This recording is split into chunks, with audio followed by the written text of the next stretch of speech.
Picture yourself standing at the edge of the world in 1519. Everyone around you believes that sailing too far means falling off the edge into darkness. But one man looked at the horizon and saw something different. That man was Ferdinand Magellan, and his death would teach the world more than his life ever could. Let me take you back to a time when maps had blank spaces and sea monsters. Magellan was born in Portugal around 1480, into a world where spices were worth more than gold. Black pepper, cloves, and nutmeg from the Spice Islands could make a man wealthy beyond imagination. But there was a problem. The route to these islands was controlled by enemies and rivals. Magellan had an idea that seemed crazy to most people. What if you could reach the Spice Islands by sailing west instead of east? What if the world was round enough that you could go the opposite direction and still arrive at your destination? I know this sounds obvious to us now, but back then, this was revolutionary thinking. He took his idea to the King of Portugal first. After years of service to his country, Magellan expected support. Instead, he got rejection. The Portuguese king didn't believe in his plan. Imagine the frustration of knowing you have a world-changing idea, but nobody in your own country will listen. So Magellan did something bold. He went to Spain, Portugal's greatest rival, and offered his services there. The young Spanish King Charles V saw potential in this determined Portuguese captain. In 1519, Magellan set sail from Spain with 5 ships and about 270 men. These weren't just Spanish sailors. The crew was a mix of men from different countries, speaking different languages, united by the promise of wealth and adventure. Among them was a young Italian scholar named Antonio Pigafetta, who would write everything down and give us the story we know today. The journey started with trouble. Some of the Spanish captains didn't trust this Portuguese commander. They questioned his every decision. When Magellan stopped in South America to wait out the winter, 3 of his captains tried to mutiny. They wanted to turn back. Magellan crushed the rebellion with an iron fist, executing some and leaving others behind on the frozen shore. This tells you something important about Magellan. He was determined, almost to the point of obsession. For months, Magellan searched the South American coast for a passage through to the other side. Every inlet, every bay, every river mouth might be the way through. His crews grew tired and scared. Then, in October 1520, they found it. A narrow, dangerous strait full of rocks and swirling currents. Today we call it the Strait of Magellan. It took them 38 days to navigate through this treacherous passage. One ship deserted and sailed back to Spain. But Magellan pushed forward with the remaining 4 ships. When they finally emerged on the other side, they saw a vast ocean stretching before them. Magellan named it Pacific because it seemed so calm compared to the violent strait they had just survived. Little did they know this peaceful-looking ocean would become their greatest challenge. The Pacific Ocean is massive, far bigger than anyone in Europe imagined. Magellan thought they would reach the Spice Islands in a few weeks. Instead, they sailed for 3 months without seeing land. Think about that for a moment. 3 months on wooden ships with dwindling food and water. The men ate rats, leather, and sawdust just to survive. Their gums swelled from scurvy. Many died. This crossing was hell on water. When they finally reached land in March 1521, arriving in what we now call the Philippines, the survivors were barely human. Thin, sick, and desperate, they found islands full of people, fresh food, and water. Magellan must have felt relief beyond measure. But here's where our story takes its fatal turn. Magellan wasn't just an explorer. He was also a devout Catholic who believed he had a mission to spread Christianity. When he met local chiefs, he didn't just trade with them, he converted them. He convinced them to burn their religious idols and pledge loyalty to Spain. One chief named Humabon welcomed Magellan and converted to Christianity. But another chief on a nearby island, a man named Lapu-Lapu, refused. He would not bow to foreign gods or foreign kings.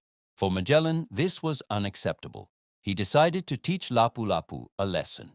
On April 27, 1521, Magellan made a decision that would end his life and change history. He took about 60 men to the island of Mactan to confront Lapu-Lapu. His officers begged him not to go. They told him to let local allies handle this fight. But Magellan believed that European weapons and armor made them superior. He wanted to demonstrate Spanish power.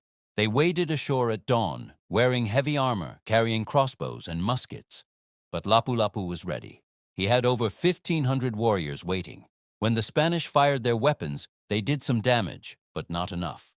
The warriors surrounded them, firing arrows and throwing spears. The Europeans tried to retreat back to their boats, but the water slowed them down. Magellan fought bravely according to Pigafetta, who was there. He tried to cover his men's retreat.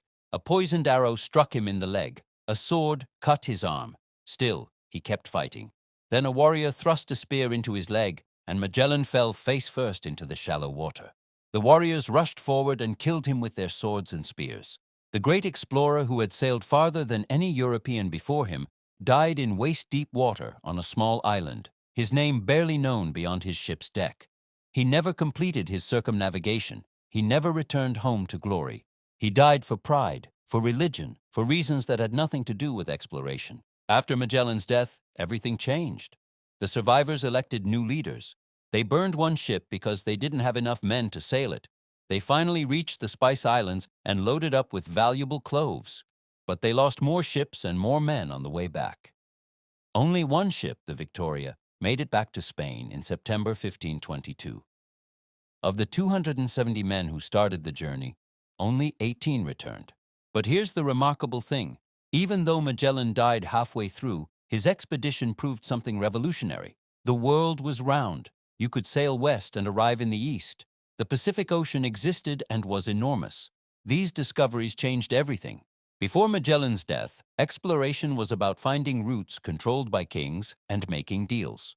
After Magellan's death, exploration became about understanding the true size and shape of our planet. His death taught future explorers important lessons. You can't underestimate local peoples.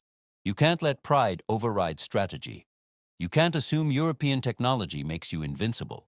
The Spanish learned from Magellan's mistakes. When they returned to the Philippines years later, they used diplomacy more than force. They built alliances. They succeeded in colonizing the islands for over 300 years, partly because they remembered what happened to the man who tried to conquer through demonstration of power.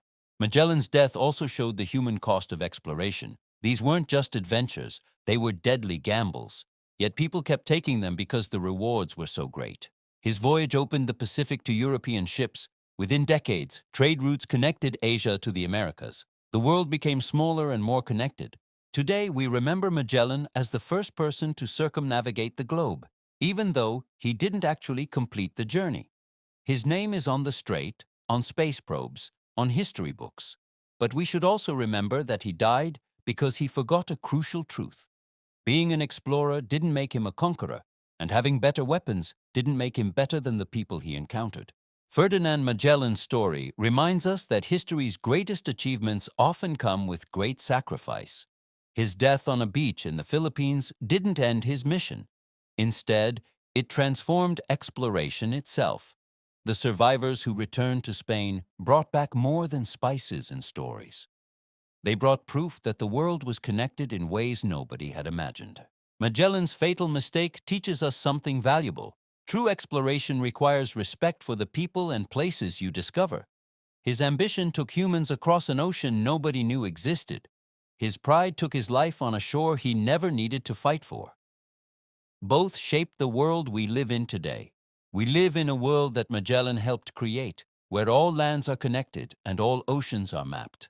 But we should remember that this world was built not just by brave explorers, but by their mistakes, their losses, and their deaths.